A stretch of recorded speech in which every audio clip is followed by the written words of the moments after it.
Hello, this is Virtualis the Chess Noob, learning and having fun with chess. Against the Queen's Gambit, I usually play the Slav Defense. At some point in the past, I just chose this system to play. I think my logic at the time was that I preferred this to the Queen's Gambit declined, which is playing e6 rather than c6 on move 2, because I didn't want to block in my light square bishop, and then I just ran with it.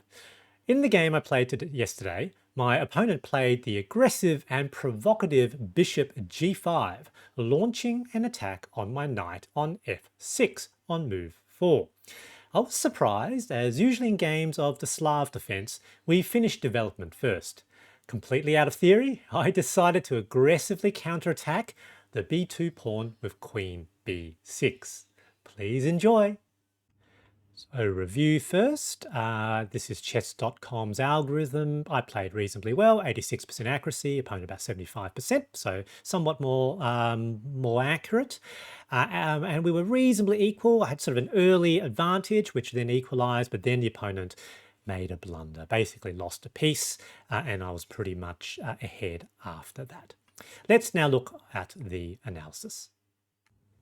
So in this game, I had the black pieces, d4, d5, and the Queen's Gambit, so with c4. So if I played e6, that would be the Queen's Gambit declined, but I usually play the Slav Defense, which is c6.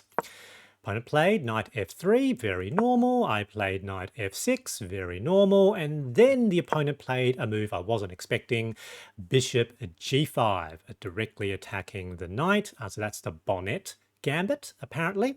Never heard of that gambit before.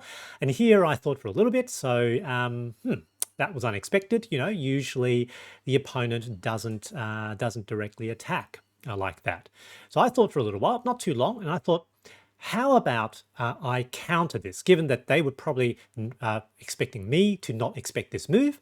How about I counterattack with a very aggressive move, immediately attacking that pawn because the bishop has moved out of the protection? And what are they going to do? I was pretty sure that this move probably wasn't the best move, but I thought that I had a reasonably good chance that I might catch the opponent off guard as well. So that's what I did. Queen b6, so not the most accurate move, so they recommended sort of moving sort of knight here to counterattack, and I did consider that, but I played this move instead. You know, again, similar to it's almost like the, you know, if I was playing white, the position's almost a little bit like the Vienna game, isn't it? So what is the opponent going to do?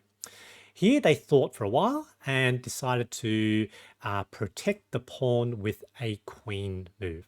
However, they moved the queen to d2, which was apparently a mistake, you know, almost -2. Stockfish strongly recommended playing queen c2. Here I thought, yep, I probably have sort of captured my opponent a bit off guard, because clearly here I'm going to force another queen move. So forcing the opponent to make one move twice is probably not good. So the queen moved here, obviously now also defending. It looks like they want to keep hold of that diagonal, which I suppose is okay. Here I sort of played queen b4 with check. So Stockfish reckoned capturing straight away. I wasn't so sure, you know, given that, yeah, did I really want the queen there or the knight there, unable to be shifted? Yeah, I wasn't so sure that that was good for me. So I thought I would do a check to basically just fish to see what would happen. Opponent played their sort of other, developed their other knight. So here, yep, they could have moved their bishop all the way back. And here I thought it would capture, but yep, so that was apparently okay, but not the most best move. And now I saw the potential of either this move, threatening the bishop. What are they going to do? So that's what I did. They decided to counterattack my queen, which is okay. So, you know, and I thought, no, maybe I want to keep the pin on that knight. Maybe I wanted to keep the pin on the knight, was what I was thinking. And here I expected them to actually move their bishop, but then they didn't. They made a pawn move, and potentially I wonder whether or not they just forgot about this piece, because I can straight up capture And, if they capture back, I can capture back. And so I will be straight up a piece. And so that's the blunder. Okay, so that was the blunder that I made. Okay, that was, so I actually remembered the game wrong. So I thought that maybe the blunder wasn't so obvious. No, the blunder is fairly obvious. This is a straight up loss of a piece. So captures, yep, that forces them to capture because, where are they going to move their knight? And now capture back. And here I'm at a fairly significant advantage. Though, these pawns are fairly deep into my territory. They've got connect 4, which is probably okay. I develop a piece, so I'm sort of a little bit down on development, so I want to develop pieces here. Decide to sort of develop my knight. They developed their other bishop to e2, which was good for them. I now long castles, given that I've opened up that file. I didn't really want to castle onto that side, and the opponent now decides to push pawns, which makes sense. Here, let's get the queen out of there.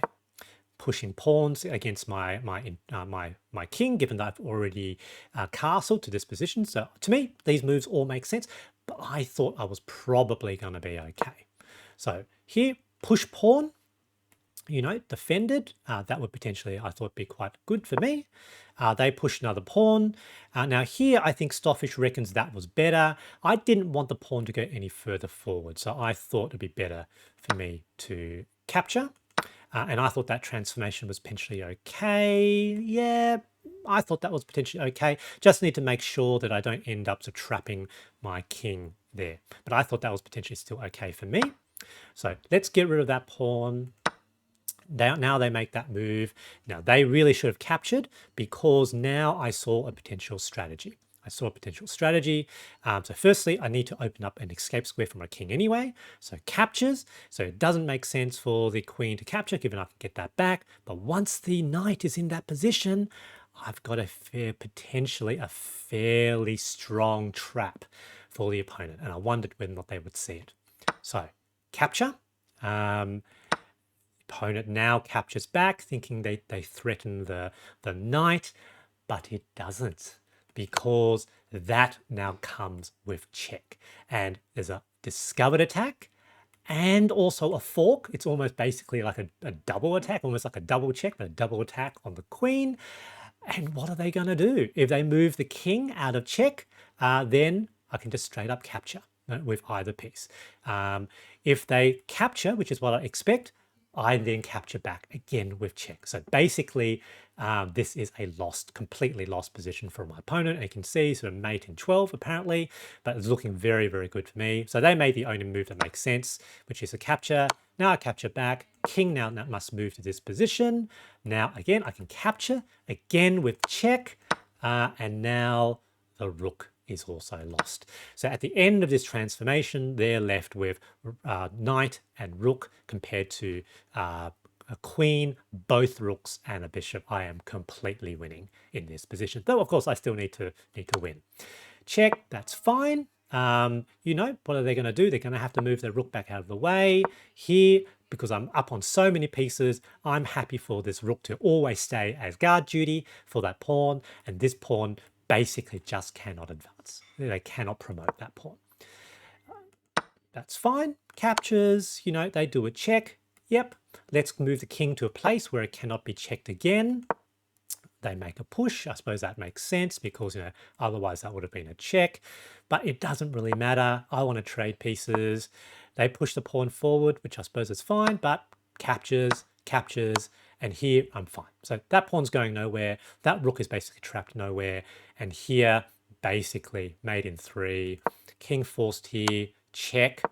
They make one final move and then decide to resign. And basically here, I just have a ladder mate, effectively. So here, it's check. The opponent is basically forced to go here, check.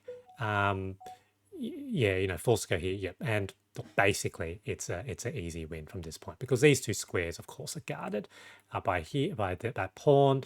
The king guards this square, so basically, the king can't go this way, king can't go the way. So basically, you can just ladder mate the king. So good game, GG. One of the things with playing aggressive and unexpected moves is that it can take the opponent out of their comfort zone. It disrupts the tactic or strategy that they may have been planning.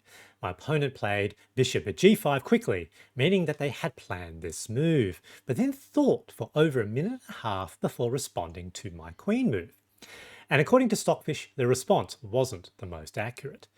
Later in the middle game, the game was won when I managed to strike with a powerful tactic, the discovered attack with a knight move, which in this case also came with check. This resulted in a cascade where I captured the opponent's queen, bishop, and then rook. One of the things that made this possible was the fact that the opponent's king hadn't yet castled. I hope you found this game interesting, and thanks for watching.